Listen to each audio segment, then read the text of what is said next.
పార్లమెంటులోన హిందువులను హింసావాదులుగా చిత్రీకరించే ప్రయత్నం చేస్తున్నారు. దేశమంతా కూడా ఈ యొక్క ప్రసంగాన్ని చూస్తూ రాహుల్ గాంధీకి మధ్య భ్రమించిందేమో, నేనే ప్రధాని అన్నట్టుగా మాట్లాడుతున్నాడు. ఎందుకంటే ఈ రాహుల్ గాంధీ ఆ స్వయాన గాంధీ పేరులో ఉన్నటువంటి పేరును తగిలించుకొని గాంధీ అని కూడా రాసి పెట్టుకున్నాడు. అహింస చేయకూడదనే ఒక గాంధీ నిదానంతో ఉన్నటువంటి ఆ పేరును పెట్టుకొని వీరు చేస్తున్నటువంటి పార్టీల్లో ఉన్నటువంటి వ్యక్తులు, ఒకడు పాకిస్తాన్ ప్రేమిస్తానంటాడు, మరొకడు హిందుస్థాన్ ద్వేషిస్తున్నాడు. వీరు నిత్యం పీల్చేది హిందుస్థాన్ లో గాలి, ఈ దేశంలో ధర్మంలో బతికే యొక్క తిండి తింటూ నిరంతరము ఈ దేశంలో ఉన్నటువంటి హిందూ ధర్మం పైన విషం కక్కుతున్నారు.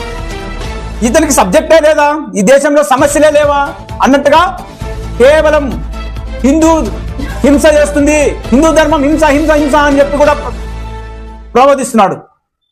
అయ్యా, మేము రాహుల్ గాంధీ గారికి ఒకటే సూచిస్తున్నాం, ఈ దేశంలో హిందూ ధర్మం ఏ దేశం మీద కానీ ఏ ధర్మం మీద కానీ దండ ఎత్తిందో దాడి చేసిందో ఎక్కడైనా చరిత్రాత్మకమైన ఆధారాలు ఉన్నాయేమో చూపిమని చెప్పి అడుగుతున్నాం. మరి నువ్వు ప్రేమించే ధర్మం ఏదో నువ్వు తెలియపరచాలి. ఎందుకంటే నువ్వు ఎక్కడి నుంచి వచ్చావో, మీ తాత ఎవరో, మరి నీ చరిత్ర ఏదో, నువ్వు ఎవరికి మద్దతు పాడుతున్నావో ఆ విషయాలు కూడా క్షుణ్ణంగా చెప్పాలి ప్రజలందరికీ కూడా. ఎందుకంటే ఈ భారతదేశంలోన అన్ని మతాలైనటువంటి వారు కూడా ఈ దేశంలో నివసిస్తూ సుఖంగా ఉన్నారు. మరి నువ్వు ప్రేమించే పాకిస్తాన్, నువ్వు ప్రేమించే ఆఫ్ఘనిస్తాన్, నువ్వు ప్రేమించే దేశాలన్నీ కూడా ఎలా ఉన్నాయో ఒకసారి నువ్వు కూడా మననం చేసుకొని నువ్వు మాట్లాడాల్సిందిగా పార్లమెంట్ లో కూడా గుర్తుంచుకోవాల్సింది ఉంది.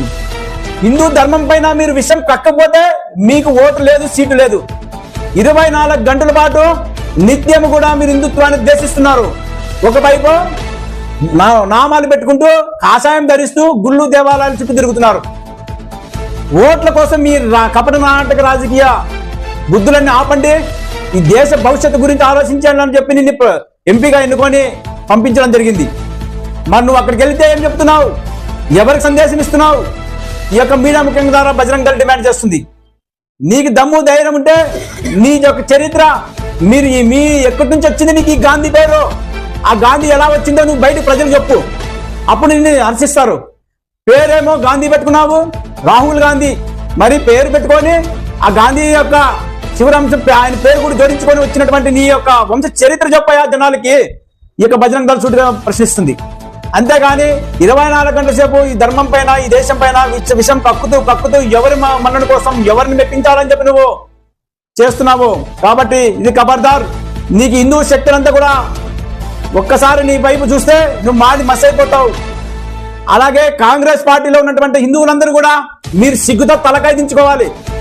మీరు తల దించుకొని వెంటనే రాజీనామా చేసి అందరూ కూడా బయటికి రావాలి. మీ యొక్క నాయకుడు హిందుత్వ పైన విషయం కక్కుతున్నాడు, హిందూ ధర్మం పైన కక్కుతున్నాడు, స్వయం పార్లమెంట్ లోనే మాట్లాడుతున్నాడు. మరి మీరు కాంగ్రెస్ లో ఉన్నటువంటి ప్రతి ఒక్క హిందువులు కూడా బయటకు వచ్చి గలం విప్పాలి. గలం విప్పితేనే మీ ధర్మానికి పట్ల మీరు నిష్ట కలిగినటువంటి వ్యక్తులు, లేకపోతే ఈ దేశానికి ద్రోహులుగా మిగిలిపోతారు మీరు అందరూ కూడా అని చెప్పి బజరంగ దళ్ సూటిగా ప్రశ్నిస్తుంది. కాబట్టి ప్రతి ఒక్క మీరు గమనించుకోండి, ఈ దేశం భారతదేశం, ఈ దేశం హిందూ సనాతన ధర్మం ఉన్నటువంటి దేశం, ఈ దేశంలో ప్రతి అణువణువున ఉన్నటువంటి దైవత్వం కలిగిన దేశం, ఈ దేశంలో అనేక విధాలుగా ఒక భక్తి మార్గం అయితేనేమి, ఈ దేశాన్ని ప్రేమించే మార్గం అయితే అన్ని విధాలుగా కూడా దేశ సైనికుల వరకు కూడా ఈ దేశాన్ని అంటబెట్టుకొని ధర్మాన్ని అంటబెట్టుకొని ప్రతి ఒక్కరు కూడా నివసిస్తున్నాం. భారతదేశం ఇది హిందూ దేశం. హిందూ దేశంలో హిందూ దేశాన్ని, హిందువుని కక్షతో రకరకాలుగా మీరు ఇస్తున్నటువంటి విశ్వ ప్రయత్నాలు కూడా విషం కట్టే యొక్క ధోరణి మానుకోవాలని చెప్పి కూడా బజరంగ దళ్ మీకు హెచ్చరికలు జారీ చేస్తుంది. కాబట్టి ఇలాంటి కారుకూతలు పూయకుండా చూసే వాళ్ళకు కూడా అదుపు తప్పకుండా మీరు హిందువులందరూ కూడా గమనించి యొక్క ఇలాంటి వారికి కూడా మనము సరైన బుద్ధి చెప్పే సమయం కూడా దగ్గరలో అందరూ కూడా గుర్తు పెట్టుకోవాలి. కాబట్టి కేవలం హిందూ ధర్మం పైన పడే వ్యక్తులకు ఒకసారి ఆలోచించండి, హిందువులందరూ కూడా గమనించండి, ఇలాంటి వారు మాయలో పడకండి. కాబట్టి మనందరూ కూడా దేశాన్ని, ఈ హిందూ ధర్మాన్ని